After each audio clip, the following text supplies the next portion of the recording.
नमस्कारम। मैं योग आचार्य अमित। आज बात करूंगा मेडिटेशन की, ध्यान की। बहुत सारे व्यक्ति सोचते हैं कि ध्यान तो बहुत कठिन काम है। इसके लिए तो किसी आश्रम में जाकर के किसी गुरु के सानिध्य में हमें ये विद्या सीखनी पड़ती है और हमारे पास में इतना समय नहीं। आज मैं आपको बताऊंगा कि ध्यान कितना सरल है और ध्यान आखिर कहते किसको है। ध्यान का मतलब होता है मन का एक जगह एक विषय में रुक जाना। आप जिस भी विषय का ध्यान कर रहे हैं, जिस भी चीज का आप ध्यान कर रहे हैं, उससे संबंधित विचार ही आपके मन में आए। अन्य कोई किसी दूसरे सब्जेक्ट का, दूसरे विषय का कोई विचार आपके मन में ना आए।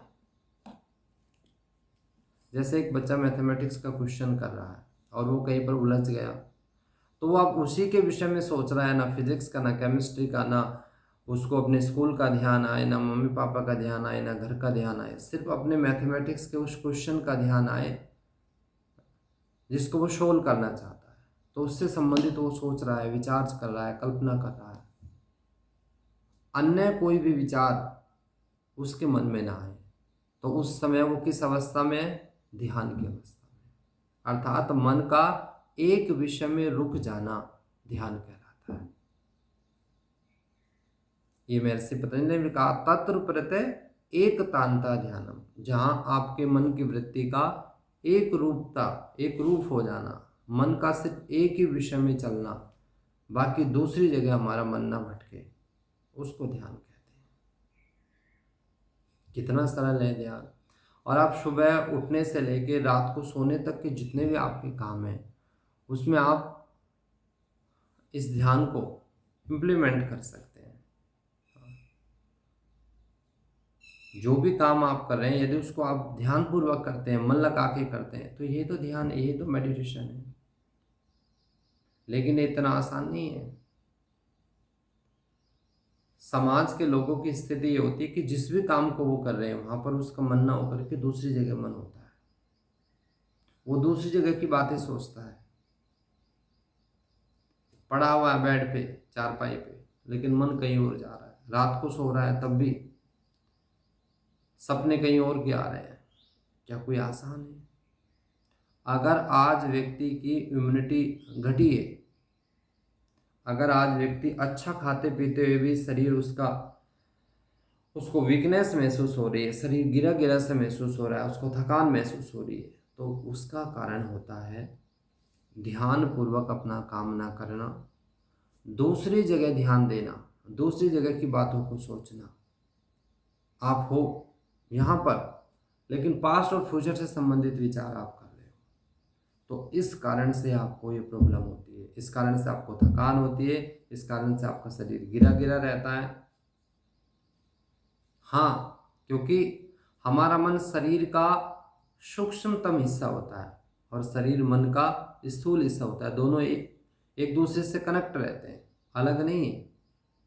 हमारा मन भी जड़ है, हमारा शरीर भी जड़ है। जब हम मन से बाहर कहीं काम ले रहे हैं, तो मन शक्ति किससे लेगा? शरीर से। और 24 घंटे ये एक तो निगेटिव विचार, निगेटिव कल्पना, पॉजिटिव सोचे तो चलो शरीर को एनर्जी भी मिले, ये तो निगेटिव ही निगेटिव सोचता है। पास्ट फ्यूचर की गलत गलत बातों को निकाल के लाता है, गलत गलत कल्पनाएं करता है। तो इससे क्या होता है, वो कोई भी काम करेगा तो शरीर से एनर्जी लिए बिना नहीं कर सकता। आप भूखे रह जाओ, आपका मन कहीं भाग ही नहीं सकता। तो जो कुछ भी आप खाना खाते हैं, जो कुछ भी अच्छी अच्छी चीज़ों का आप सेवन करते हैं, आपकी सारी की सारी एनर्जी मन खींच लेता है।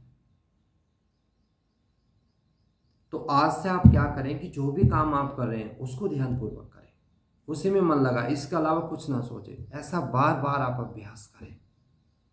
अभ्यास और वैराग्य के द्वारा आप अपने मन को रोक सकते हैं। अभ्यास और वैराग्य वो कुल्हाड़ी है, हाँ, जो आपके तमाम दुखों को काट सकती है। अभ्यास, बार बार बार बार बार बार प्रेजेंट में जीने का अभ्यास करना। और वैराग्य, जिन चीज़ों से आपको लगाव हो गया है, जो गलत चीज़ें हैं, उनसे बैर कर देना, उनको अलग कर देना, उनको छोड़ देना, उसको कहते हैं वैराग्य। तो बार बार अच्छी चीज़ों का अभ्यास करना, प्रेजेंट में जीने का अभ्यास करना, और ख़राब चीज़ों से जिन्होंने आपको नुकसान पहुंचाया, जब आप ध्यान लगाने लग जाएंगे तो आपको पता चल जाएगा कि किन चीज़ों ने आपको नुकसान पहुंचाया है, गलत कल्पनाओं ने आपको नुकसान पहुंचाया है। आदमी की स्थिति आज ऐसी हो गई है कि वो अपने आप को पागल जैसा समझता है, अपने उसका कॉन्फिडेंस, उसका आत्मविश्वास ना के बराबर है। सब कुछ होते हुए भी हम ईश्वर के पुत्र हैं, भगवान के की संतान हैं, हम कोई ऐसे शक्तिहीन प्राणी नहीं है, हमारे पास में अपार शक्ति है। तो ध्यान के द्वारा हम उस शक्ति को पहचानते हैं, ध्यान के द्वारा हम परमपिता परमात्मा से जुड़ते हैं और इस आत्मा में पुनः फिर शक्ति लेकर के आते हैं, पुनः फिर शक्ति अपनी जगाते हैं। हाँ, तो आइए हम ध्यान का अभ्यास करें और अपने जीवन को सार्थक बनाएं, शांति में बनाएं, ऊर्जावान बनाएं। इसी कामना के साथ में ओम शांति।